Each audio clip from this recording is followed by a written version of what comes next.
Guys, welcome to classroom वाला। आज हम पढ़ेंगे overview of digestion.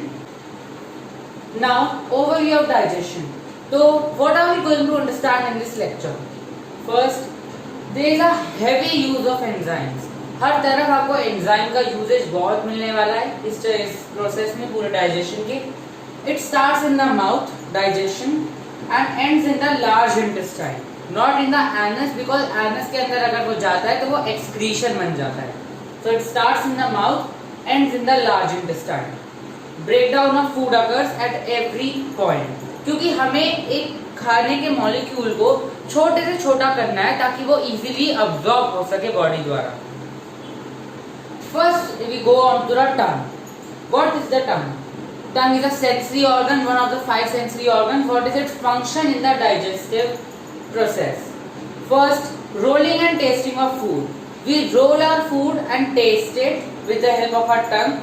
Second, mixing of saliva with food. It mixes our saliva with the food. Second, salivary gland.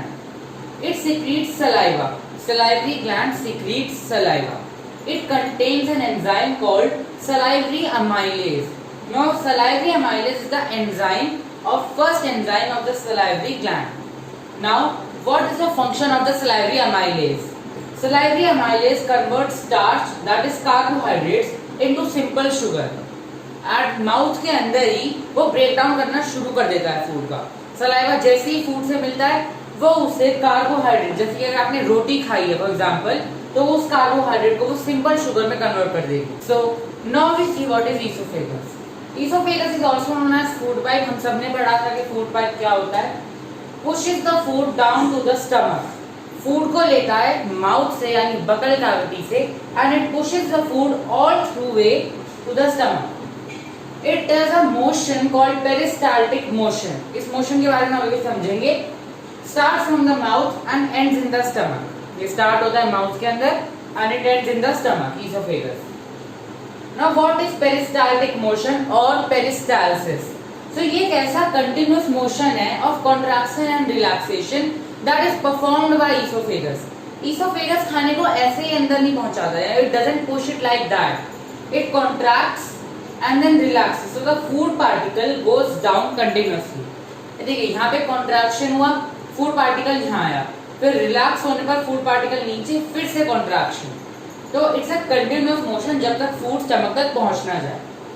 Now we go on to the third, epiglottis. It is a flap like structure present between food and wind pipe. ये देखिए, ये रहा food. आपने देखा होगा कि जो nasal cavity और जो बगल कैविटी है वो साथ में जॉइन होती हैं, लेकिन जब वो चेस्ट की तरफ आती है तब वो डिवाइड हो जाती है into wind pipe and food pipe. ये है wind pipe and this is the food pipe. So epiglottis क्या करता है? It prevents the food from entering into wind pipe. और how does it do that? तो आपने देखा होगा कि जब भी आप खाना खा रहे होंगे तब आप साइमल्टेनियसली ब्रीथ इन नहीं कर पाते। क्यों? क्योंकि जब आप खाना खा रहे होते हैं, जब आप फूड इनटेक कर रहे होते हैं, तब जो एपिग्लॉटिस होता है वो विंड पाइप को कवर कर रखा होता है, जिस वजह से एयर विंड पाइप के अंदर नहीं जा पाती। और जब आप इनहेल कर रहे होते हैं, आप ब्रीथ कर रहे होते हैं, तब जो फूड होता है वो फूड पाइप के अंदर नहीं जा सकते। तो आप साइमल्टेनियसली ये दोनों काम नहीं कर सकते।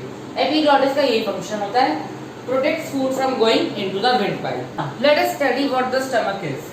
Stomach is a thick walled bag like structure, produces gastric juices. Gastric juices अभी हम पढ़ने वाले हैं। ब्रेकडाउन ऑफ फूड अकर्स, तो सबसे पहले स्टमक के अंदर सिंपलर फूड पार्टिकल्स के में ब्रेकडाउन स्टमक के अंदर शुरू होता है। Now what are the gastric juices?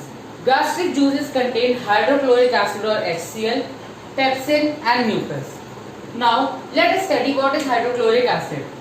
Hydrochloric acid first of all is secreted, यानी जो निकालता है हाइड्रोक्लोरिक एसिड को वो होते हैं ऑक्सिंटिक सेल्स। इसे आप नोट कर लीजिए। ब्रेकडाउन ऑफ फूड मॉलिक्यूल्स, अगर ये हाइड्रोक्लोरिक एसिड ब्रेक करता है फूड मॉलिक्यूल्स को सिंपलर एंड स्मॉलर कंपाउंड्स में, मेक्स द पीएच एसिडिक। अब इसका एक स्पेसिफिक रीजन है कि पीएच को एसिडिक क्यों करता है, वो अभी हम पढ़ने वाले हैं। Kills the germs and bacteria present in the stomach, और जो भी फूड के साथ जैसे stomach bacteria and germs enter कर रहे हैं उनको ये किल कर देता है। Pepsin, it is secreted by chief cells. Pepsinogen in the presence of HCl converts into pepsin. अब हम ये जानते हैं कि पीएच को एसिडिक बनाना क्यों जरूरी था। जब तक पीएच एसिडिक नहीं होगा स्टमक का, तब तक पेप्सिन की ओरिजिनल फॉर्म यानी पेप्सिनोजेन पेप्सिन में कन्वर्ट नहीं होगी। तो pepsinogen needs HCl to convert into pepsin. And what is the function of pepsin? It converts proteins into peptones and peptides, यानी a smaller compound of proteins, that is peptones and peptides. What is mucus? Mucus is secreted by goblet cells. It protects the inner lining of the stomach from the action of HCl and pepsin. ये जो stomach की inner lining है, that is polymeric, inner lining को हम कहते हैं polymeric, उसको prevent करता है HCl और पेप्सिन के एक्शन से। क्योंकि जब HCl और पेप्सिन साथ आते हैं तो वो इनर लाइनिंग को बहुत हार्म पहुंचा सकते हैं, यानी कि वो उसे टीयर कर सकते हैं इनर लाइनिंग को, जिस वजह से जितने भी HCl और पेप्सिन के कंपाउंड्स और फैट के कंपाउंड्स हैं वो सारे ब्लड के अंदर मिक्स हो जाएंगे।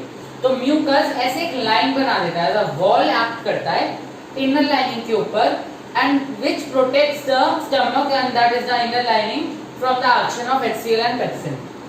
Now we go on to bile juice. What is bile juice? It is secreted by liver into the intestine. अब सारे का सारा जो डाइजेशन है वो स्टमक में खत्म हो गया। जहां पर सारा डाइजेशन स्टमक में खत्म होता है,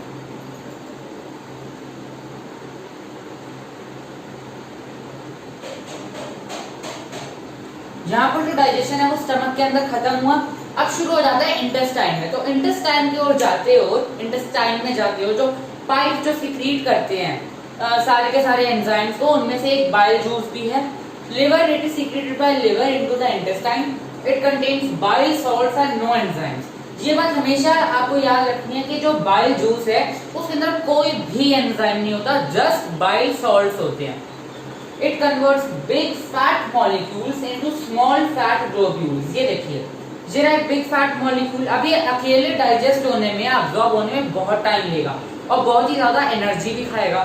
तो बाइल जूस क्या करता है, इस बड़े से को इतने छोटे छोटों में कन्वर्ट कर देता है, big fat molecule into small fat globules, और ऐसे कन्वर्ट करने से ये आसानी से अब्सॉर्ब हो सकते हैं। अब हम आते हैं पैनक्रियाज की तरफ। Pancreas regulate the blood sugar level. हम सबने पढ़ा है कैसे रेगुलेट करता है वो ब्लड शुगर लेवल को, with an hormone called insulin. Insulin जो होता है वो ब्लड शुगर लेवल को कंट्रोल में रखता है। And it also secreted pancreatic juices. These pancreatic juice also help in the process of digestion. Now we go on to pancreatic juices. Pancreatic juices are again of three types: trypsin, amylase and lipase. इन सबके individual functions होते हैं। Trypsin converts peptones and peptides into amino acids. हमने पढ़ा था कि pepsin जो होता है वो प्रोटीन्स को इनमें कन्वर्ट करता है, पेप्टोन्स एंड पेप्टाइड्स में। ट्रिप्सिन अब इसकी भी एक simpler form that is amino acid में कन्वर्ट करता है। Amino acid are the simplest forms of protein, और इसके बाद अमीनो एसिड को ब्रेक नहीं किया जा सकता। यहाँ पे सिंपलेस्ट ब्रेक डाउन होता है, जिसके बाद कोई भी पार्टिकल किसी और सिंपलर वे में ब्रेक डाउन नहीं हो सकता। Second is amylase. It again converts starch into simple sugar, just like salivary amylase. Lipase, it converts fats into fatty acids and glycerols. ये final products हैं fats के, ये final products हैं carbohydrate के, and these are the final products of proteins. Now we go on to intestine. That is the last topic. Intestine secretes intestinal juices. ये आखिरी juice होता है जो intestine secrete करता है final digestion के लिए.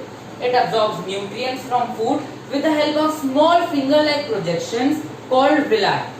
ये जो होता है न्यूट्रिएंट्स ऐसे ही अब्सॉर्ब नहीं करता, इसके ऊपर स्मॉल फिंगर लाइक प्रोजेक्शंस होती है, माइक्रोस्कोपिक होती हैं ये, जिन्हें कहते हैं villi. So this is the intestinal wall.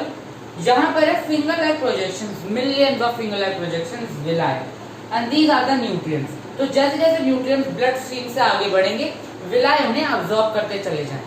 So now let us understand all these concepts with the help of a diagram. ये है डाइजेस्टिव सिस्टम का पूरा diagram. You can see nasal cavity, buccal cavity और जो भी मैंने label किया है। अब इनके फंक्शन के साथ इन्हें एक और अंडरस्टैंड करते हैं। Buccal cavity is also known as mouth, जहाँ से इंटेक करते हैं फूड को। नेजल कैविटी का अभी कोई यूज नहीं है। ईसोफेगस, जहाँ से पेरिस्टाल्टिक मोशन होता है, जिससे खाना स्टमक के अंदर जाता है। स्टमक, गैस्ट्रिक ग्लैंड्स होते हैं इसके अंदर जो गैस्ट्रिक जूसेस निकालते हैं फूड को ब्रेक डाउन करना। Liver secretes bile juice which converts big fat molecules into small fat globules.